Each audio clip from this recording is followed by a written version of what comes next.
Graça e paz da parte de Deus para a sua vida. Eu sou Franklin Braz, líder de homens da Igreja do Evangelho Eterno em Curitiba, e venho apresentar a você uma poderosa palavra ministrada em um dos nossos encontros. Eu acredito que a palavra de Deus ela é viva e eficaz, e que através da sua palavra podemos então seguir o que está em Romanos 12:2. E não vos conformeis com este mundo, mas transformai-vos pela renovação do vosso entendimento, para que experimenteis qual seja a boa, agradável e perfeita vontade de Deus. A minha oração é que a palavra de Deus vá e produza na sua vida o resultado para o qual está sendo enviada. Deus lhe abençoe. Faraó, assim diz o Senhor: Israel é meu filho, meu primogênito. E eu te tenho dito: deixa ir o meu filho, para que me sirva. Mas tu recusaste deixá-lo ir, eis que eu matarei o teu filho, o teu primogênito.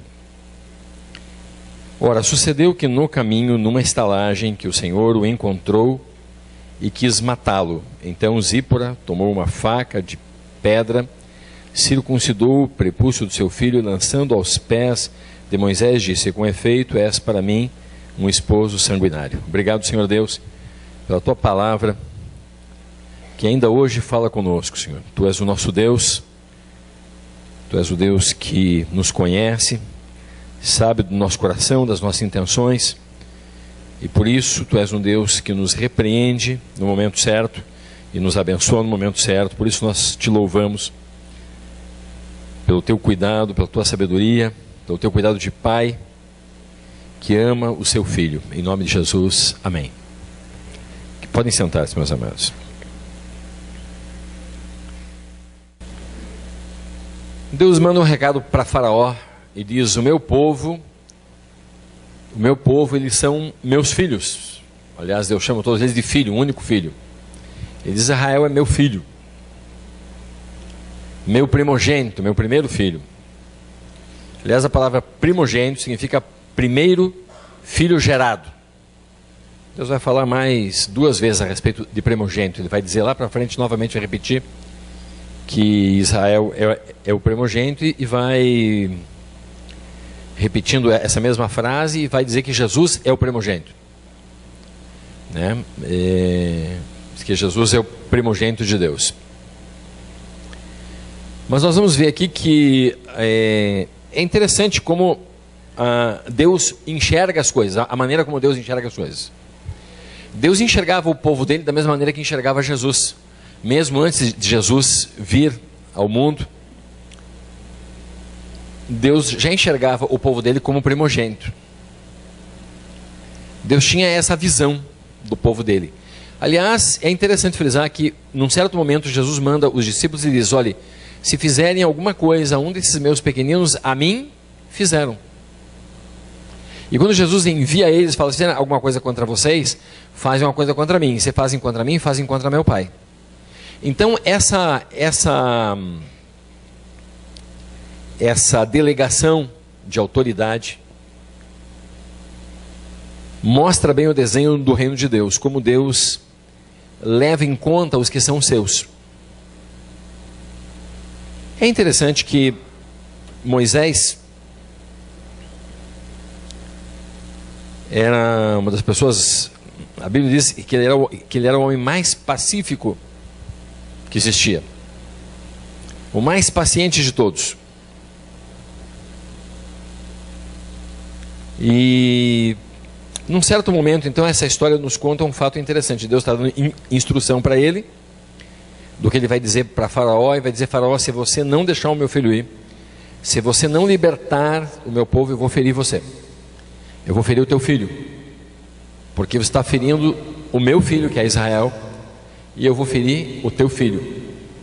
E vocês sabem a história. Deus vai e fere o Egito na última praga. Deus vai, então, fere todo o Egito, e todo o primogênito acabou morrendo.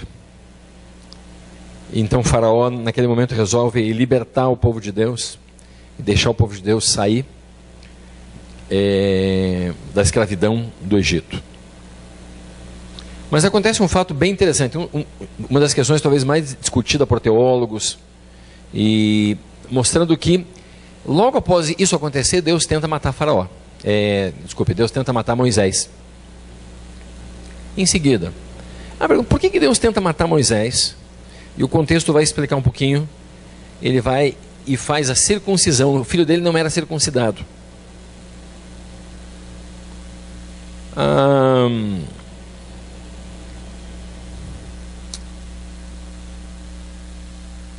Isso representa, na prática, tem um estéreo aqui de repente, isso representa na prática que aquilo que Moisés fazia e aquilo que Deus exigia e aquilo que Moisés como líder exigia do seu povo não era praticado no filho de Moisés. Vê como Deus não perdoa essa atitude. Muitos líderes querem de alguma maneira fazer as coisas, mas não querem que eles querem repreender os seus liderados, mas eles não querem tomar atitude de liderança. Eles querem exigir coisas dos seus liderados que eles mesmos não fazem. Isso é comum em todo lugar, nós enxergamos isso em todo lugar. Ou eu exijo dos outros o que eu não exijo dentro da minha casa, por exemplo. E aí por diante. A questão toda era que Deus estava mandando um recado bem claro para o povo de Deus. Esse recado vai se refletir novamente, e você pode me acompanhar agora em Mateus capítulo 18, a partir do versículo 22, nós vamos ler mais uma passagem ali. Aí, sentado mesmo, diz assim: e Pedro aproximou-se de Jesus e perguntou: Senhor, quantas vezes deverei perdoar meu irmão quando ele pecar contra mim? Até 7 vezes? E Jesus respondeu: eu lhe digo, até 7, não até 7, mas até 70 vezes 7. Por isso o reino dos céus é como um rei que desejava acertar as contas com seus servos. E começou o acerto. Foi trazido à sua presença um que lhe devia uma enorme quantidade de prata. Não tinha condições de pagar. O Senhor então ordenou que ele, sua mulher, seus filhos e tudo que ele possuía fossem vendidos para pagar a dívida. O servo prostrou-se diante dele e lhe implorou: tem paciência comigo, e eu te pagarei tudo. O senhor daquele servo teve compaixão dele, cancelou a dívida e deixou-o ir. Mas quando aquele servo saiu, encontrou um de seus conservos que lhe devia 100 denários. Agarrou-lhe e começou a sufocá-lo, dizendo: pague-me o que me deve. Então seu conservo caiu de joelhos e implorou-lhe: tenha paciência comigo, e eu lhe pagarei. Mas ele não quis, antes caiu e mandou lançá-lo na prisão até que pagasse a dívida. Quando os outros servos, companheiros dele, viram o que havia acontecido, ficaram muito tristes e foram contar ao seu senhor tudo o que havia acontecido. Então o senhor chamou o seu servo e disse: servo mau, cancelei toda a dívida porque você me implorou. Você não devia ter tido misericórdia do seu conservo como eu tive de você?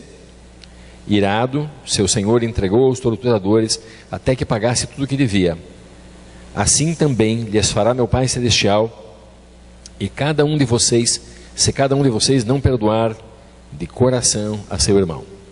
Jesus vai nos dar uma advertência, e a advertência é bem clara. Ele vai dizer que ele não vai permitir que de alguma maneira nós não repassemos aquilo que nós estamos recebendo dele. Ele não vai permitir de maneira nenhuma que nós não repassemos aquilo que estamos recebendo dele. Se recebemos misericórdia dele, temos que ter misericórdia do nosso irmão. Você sabe que uma das questões da igreja que acontece muito é que até tem uma frasinha que ilustra bem isso, né? Uma brincadeira que o pessoal fala, diz que Senhor, misericórdia para mim, justiça para ele. Não é assim? Nós queremos que Deus tenha misericórdia de nós, mas nós não temos misericórdia do nosso irmão.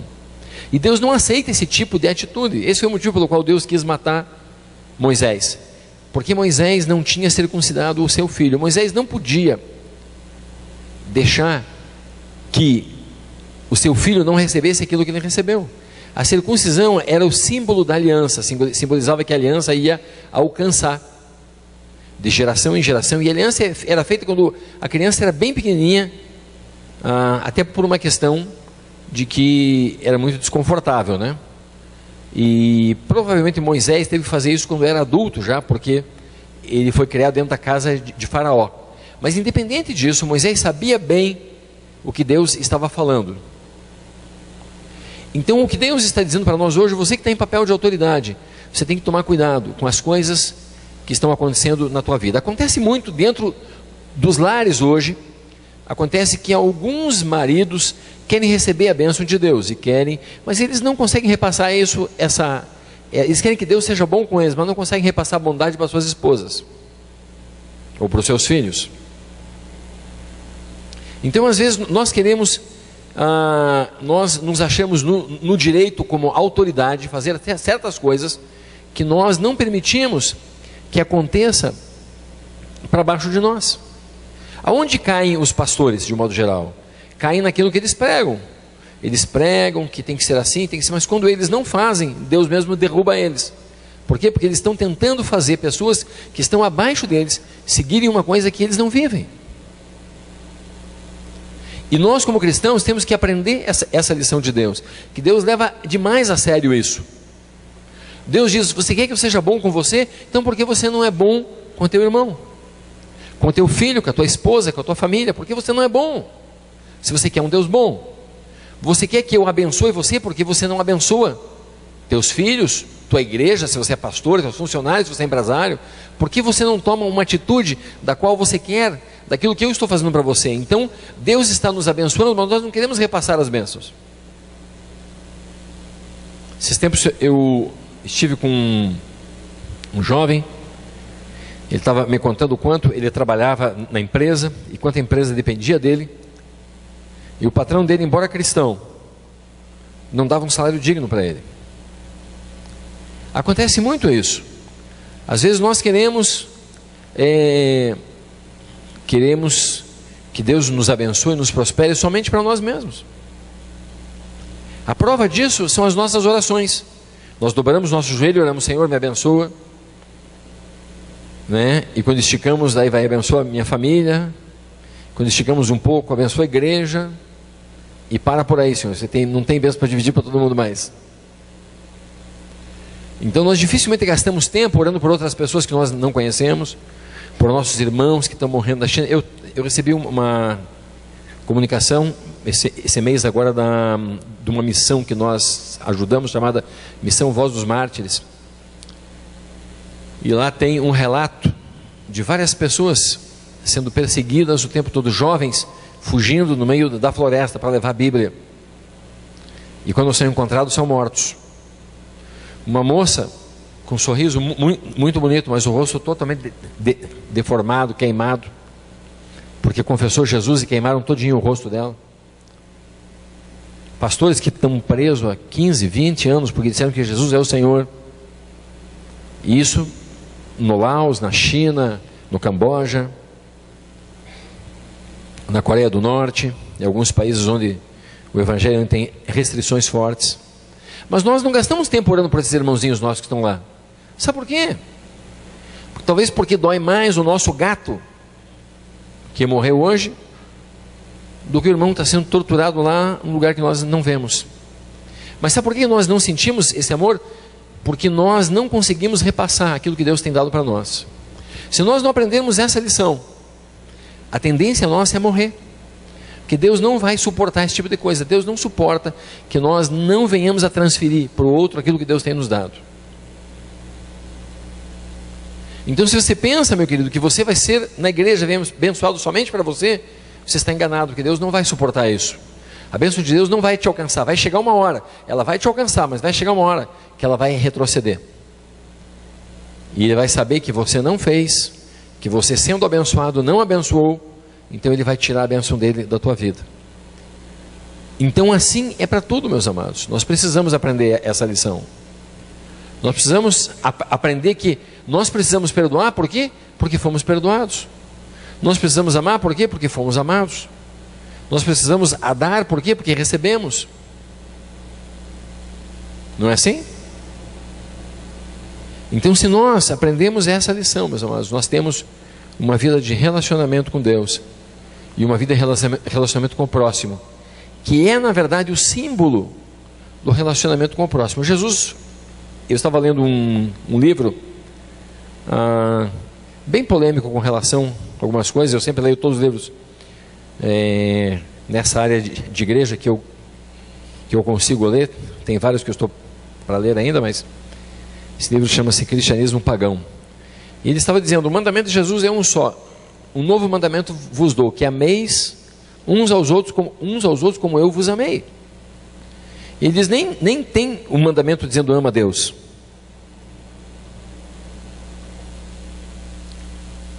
Ele vai estar que tem uma observação de Jesus dizendo: os 10 mandamentos se resumem em ama a Deus sobre todas as coisas e o próximo como a ti mesmo. Ou amarás a Deus de todas as tuas forças, todo o teu entendimento, toda a tua alma, e o próximo como a ti mesmo. Mas a verdade é que quando Jesus fala ama o teu próximo como a ti mesmo, é subproduto de um outro versículo já. Outro versículo vai dizer assim: se você diz que ama a Deus que você não vê, e você não ama seu irmão que você vê, então você é uma mentira. Então, se você amar o teu irmão, é porque você ama a Deus. É consequência.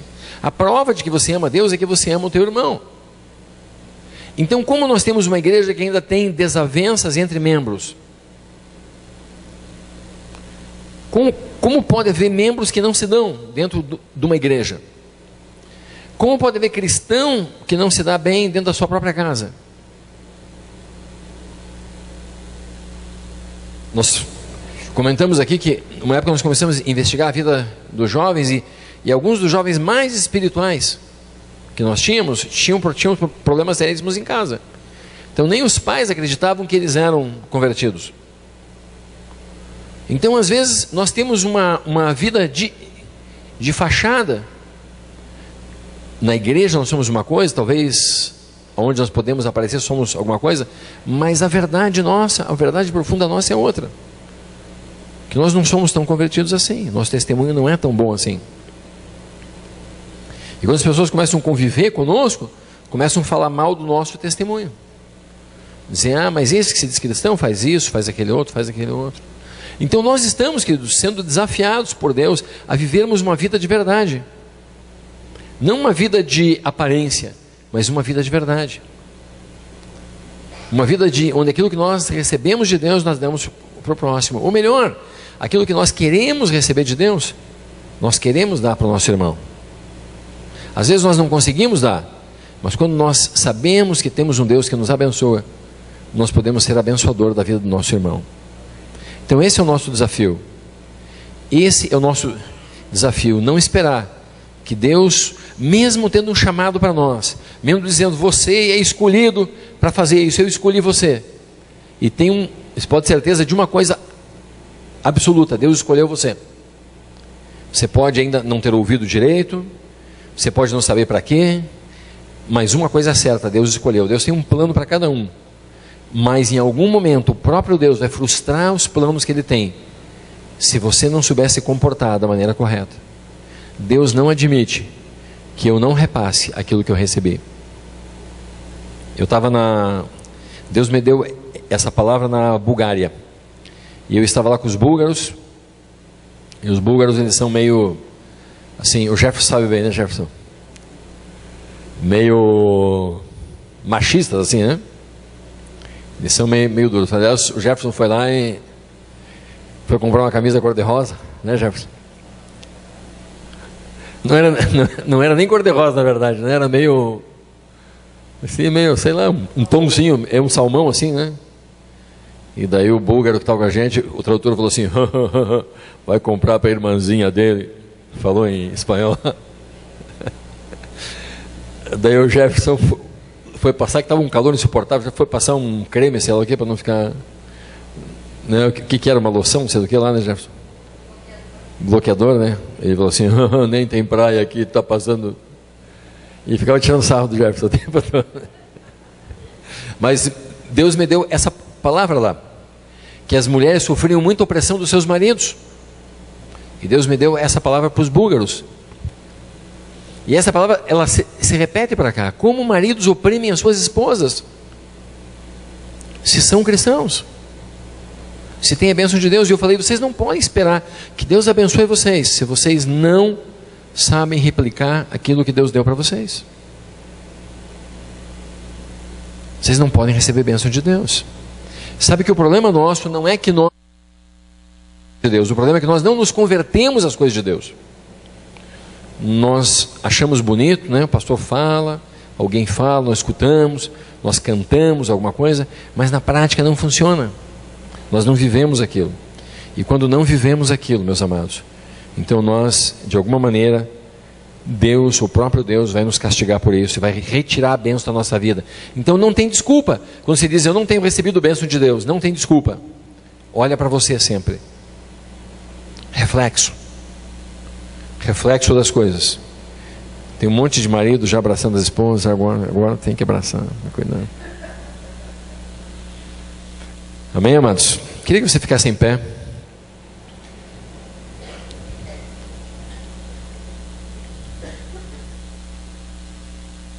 Nós vamos orar nesse sentido. Que Deus nos ensine a repartir aquilo que nós temos recebido.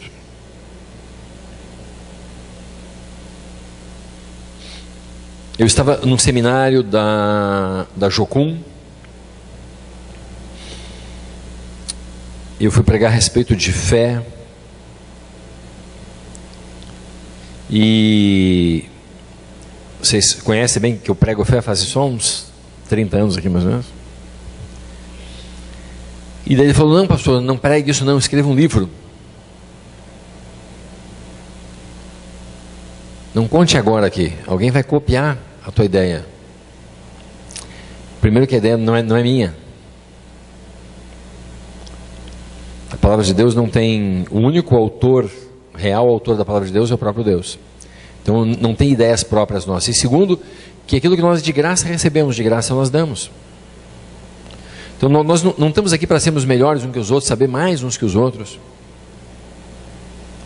Nem para achar que por algum motivo Deus nos abençoa mais e porque nós temos algum tipo de mérito, né? Nós vemos isso acontecer muito na igreja. Nós vemos pessoas que começam a ser abençoadas e por algum motivo, no coração delas, elas se acham com mérito. Não, Deus está me abençoando porque eu fiz alguma coisa correta. Deus está me abençoando porque eu sou essa pessoa tão especial. Porque eu sou esse espiritual. Seja lá o que for. E nós começamos a cometer um erro de achar que nós somos melhores que nosso irmão, de alguma maneira. Conta que Elias estava resmungando, dizendo, Deus, só tem eu aqui, Deus. Eu que estou aqui te buscando, eu que estou aqui. Deus falou assim, fique quieto, porque igual a você eu tenho mais 7.000 que não dobraram os joelhos diante de Baal. Eu tenho 7.000 igual a você, profeta Elias. Ele se achava o único naquela nação. Às vezes nós achamos que nós somos os detentores do mérito, da bênção de Deus, e na verdade não há mérito, queridos. O que é uma graça de Deus, Deus nos abençoa para que nós abençoemos o nosso irmão. Porque se isso acontecer na prática, sabe o que vai acontecer? Nós vamos virar a igreja, de verdade, amém? Baixa a tua fronte. Obrigado, Senhor Deus, pelo teu amor. Obrigado pela tua misericórdia, Senhor, e pela palavra que o Senhor me deu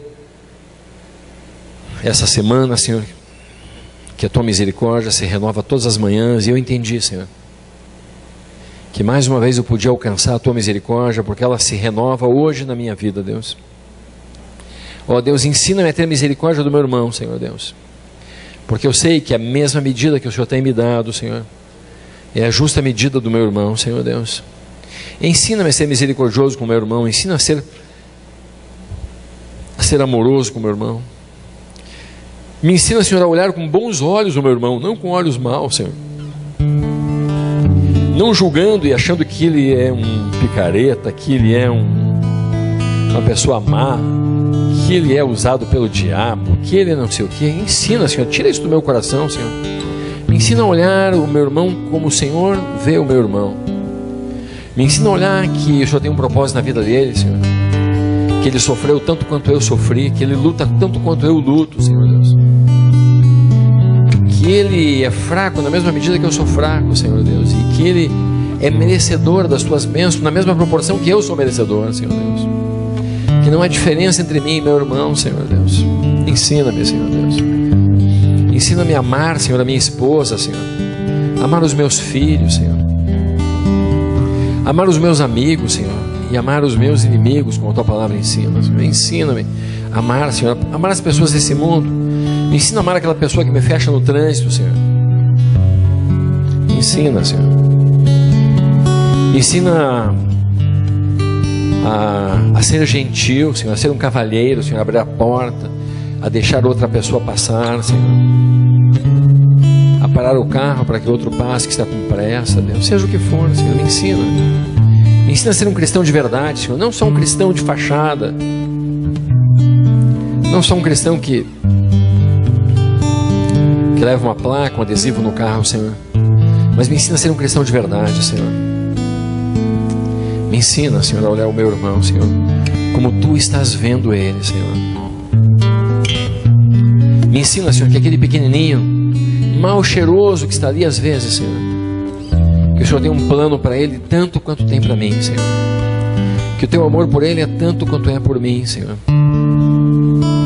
Oh, Senhor Deus, ensina-me, Senhor. Ensina-me a ser cristão de verdade, Senhor. Ensina-me, Senhor, a olhar com os teus olhos, Senhor, como diz a música.